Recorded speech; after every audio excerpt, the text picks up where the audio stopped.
Welcome to Pixel Focus. This is the podcast where we explore the positive connection between ADHD and video games, how they impact our lives, and the way we play.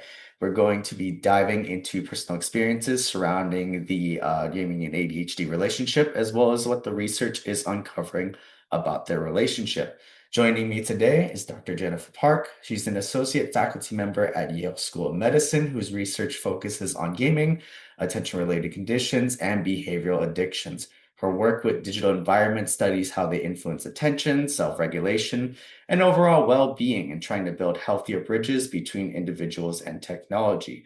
We'll be discussing today how video games and attention may intersect with these studies and hoping that their relationship will create positive conversations. Dr. Park, thank you for joining me today. It is a pleasure. Thank you for the invite. And excuse my cat monkey for anyone watching on YouTube. But yeah, excited to be here. Thank you.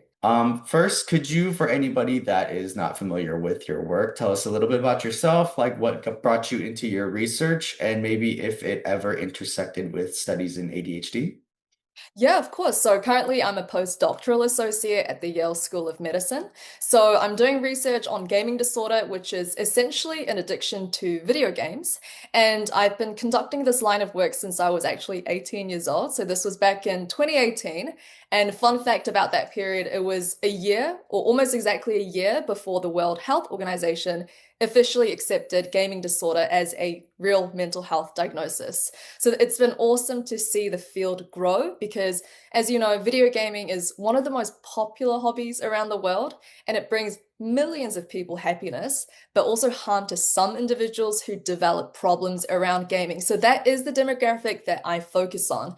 So through my research, I've been really able to see the link between problematic gaming and ADHD symptoms. And currently, we have some exciting research planned around that, which isn't published, but super happy to talk about it more. And so do you often conduct studies or with ADHD individuals?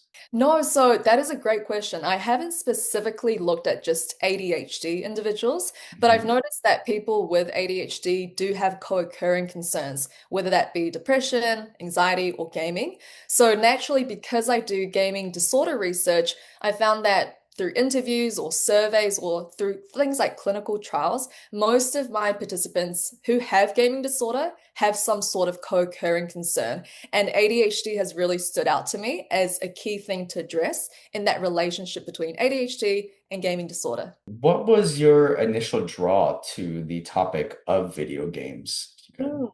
Yeah, thank you for that question. So, I started my research on gaming disorder in 2018. So, this was back in New Zealand, which is where I come from, which is where the accent comes from. But essentially, in 2018, there were absolutely no specialized health services for gaming disorder in the country. So, that meant that people who are struggling with some sort of gaming related harm were basically accessing pre-existing mental health and addiction services that didn't always have the right tools or treatment or training to provide very gaming specific care because we can't provide just normal substance use or gambling treatment to gaming and expect it to stick, right? So it's important to build very specific types of treatment.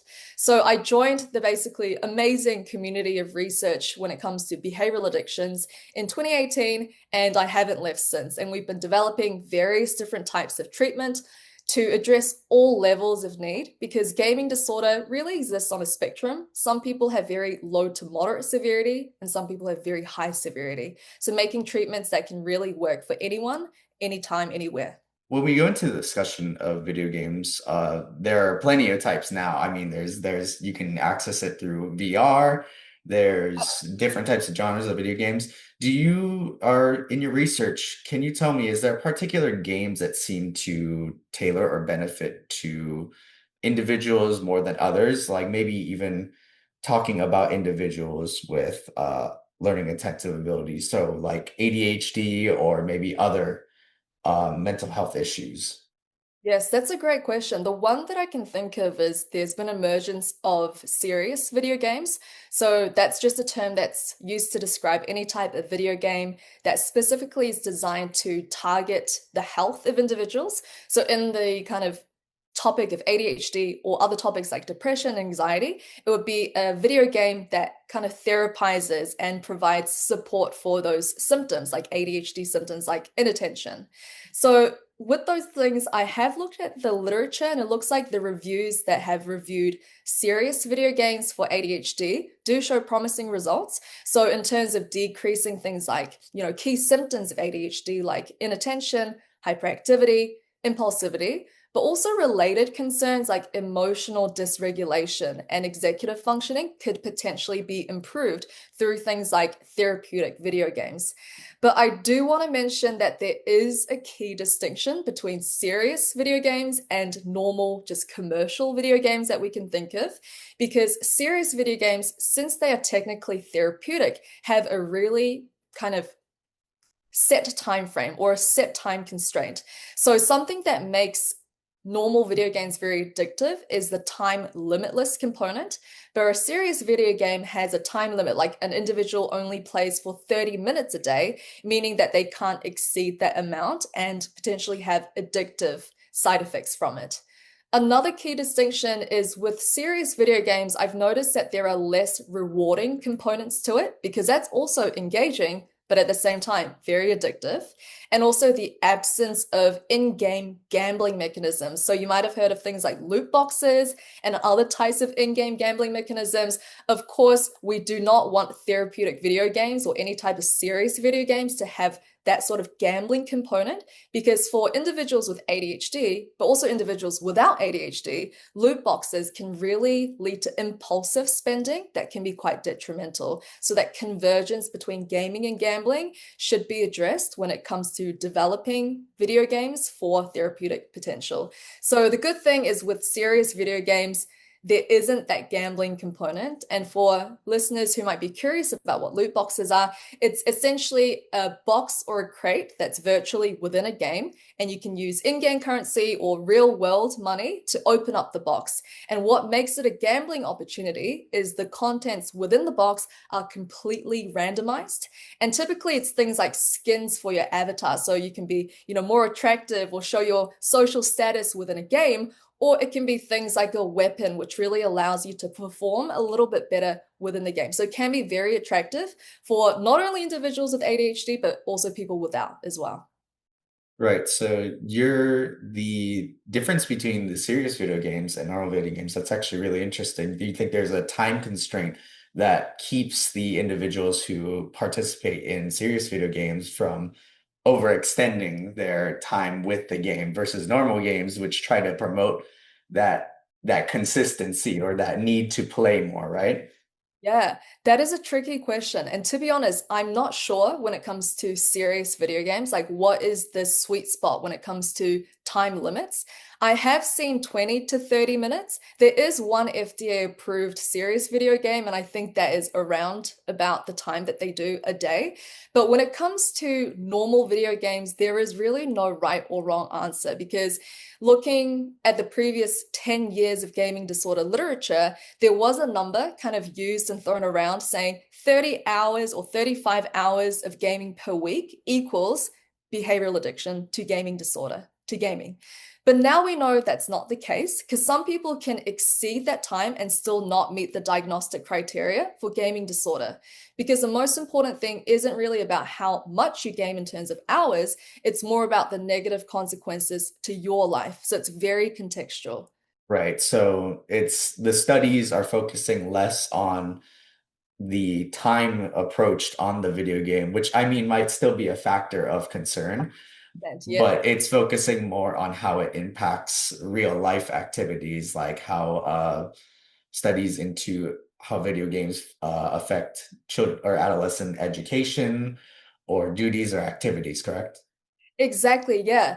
I liked what you said, because definitely gaming duration and hours does provide a picture of someone's life, which is essential when you're treating someone, because you need to see how much free time do they have. Also, how much should they be allocating to hobbies and work?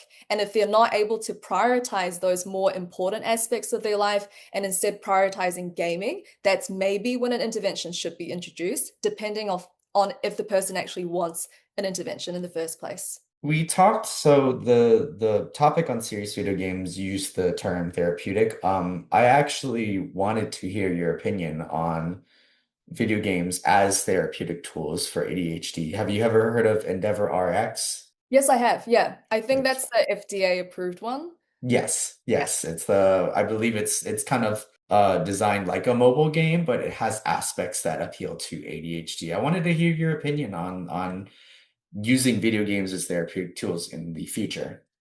Yeah, I think video games or any other types of digital interventions are always a good idea because they're novel treatments and they're getting tested, seeing if it's effective or appropriate for specific groups. Because the most important thing when it comes to ADHD, but also other disorders like gaming disorder, is expanding the treatment landscape. So making sure that there are various different types of treatment options in order to meet the various kind of needs and preferences of people with ADHD. So, for example, if someone is seeking kind of a lower intensity of treatment, serious video games or other online interventions might be very attractive to that individual because, in comparison to things like medication or very intensive sessions of psychotherapy, a serious video game or online intervention can be a little bit less intense and also more accessible. So, the beauty of online interventions is that it can be accessed very easily in the comfort of their own home, but also near people that they're comfortable with. So, for example, if a child or adolescent with ADHD is kind of scared of talking to a therapist or even starting treatment, being able to do an activity that usually is associated with fun and enjoyment in the company of their parents is always a good thing because it opens their kind of eyes and doors to more options for treatment or intervention in the future.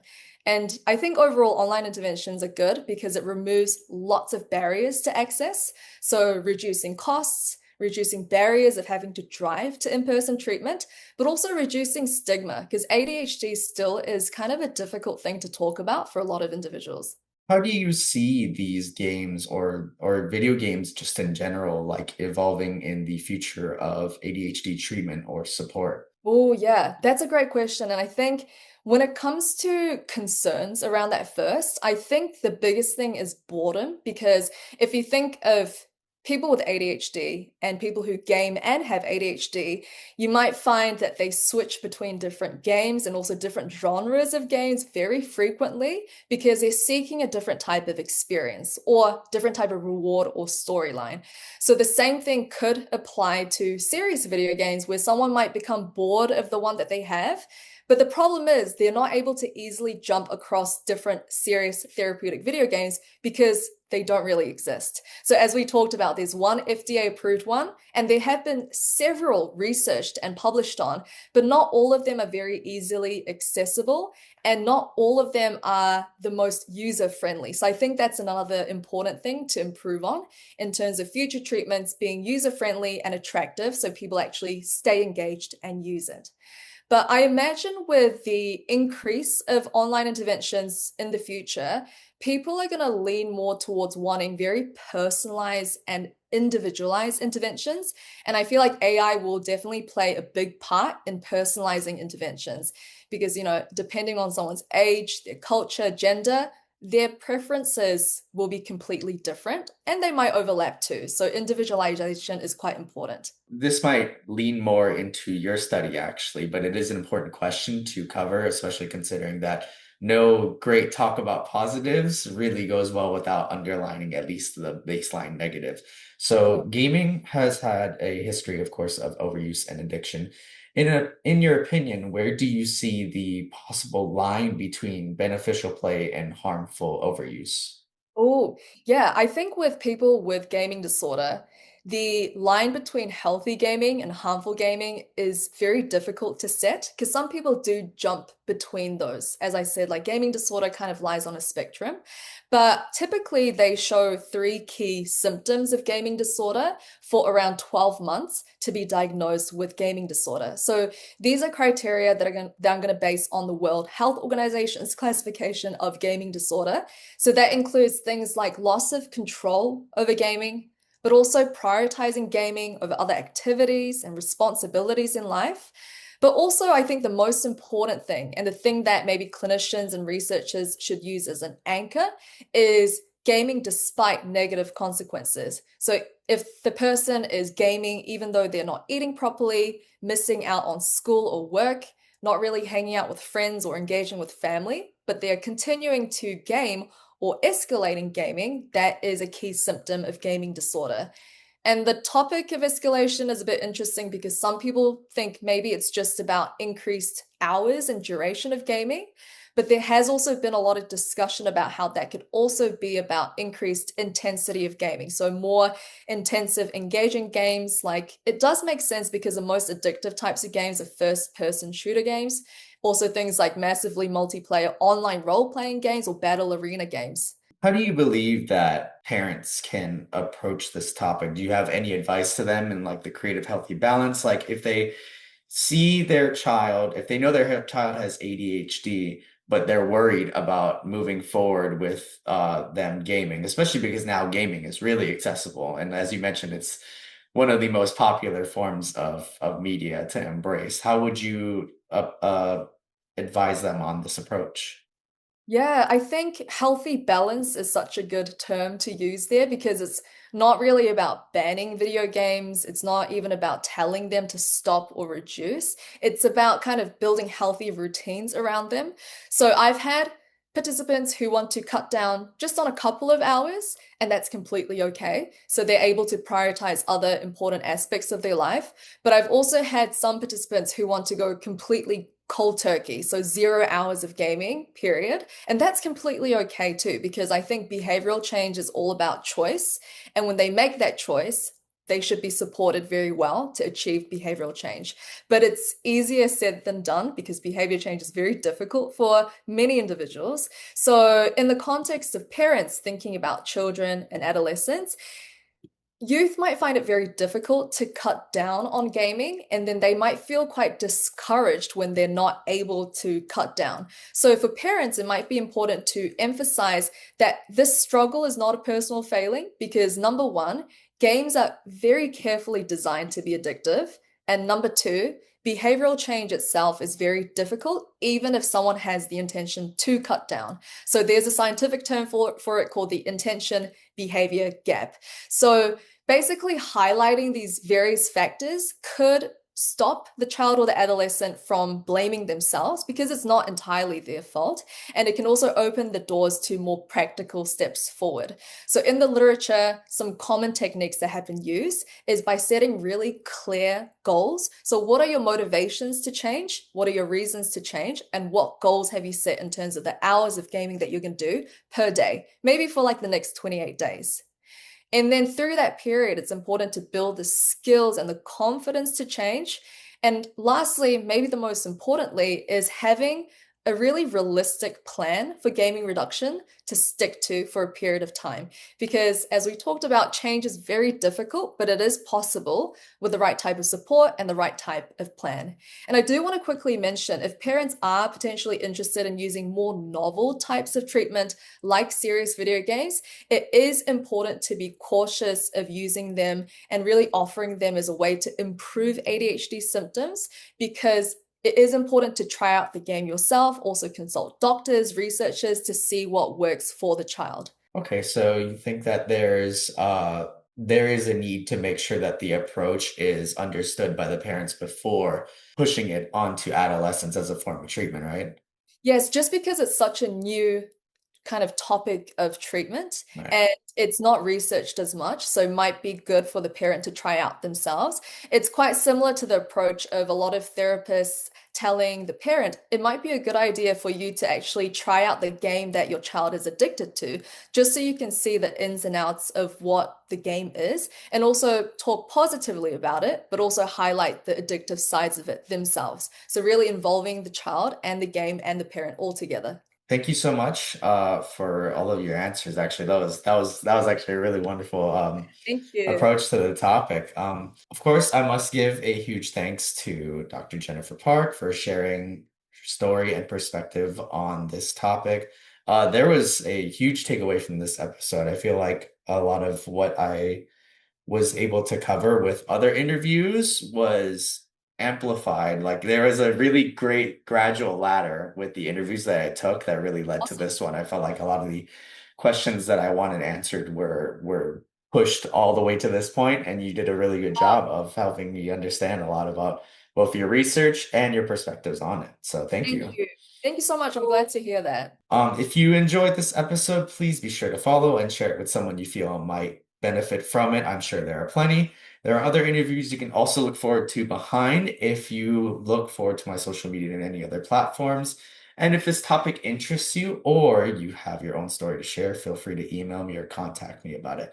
Once more, this has been Pixel Focus. It's been Dr. Jennifer Park, where focus meets play. Thank you so much, and until next time.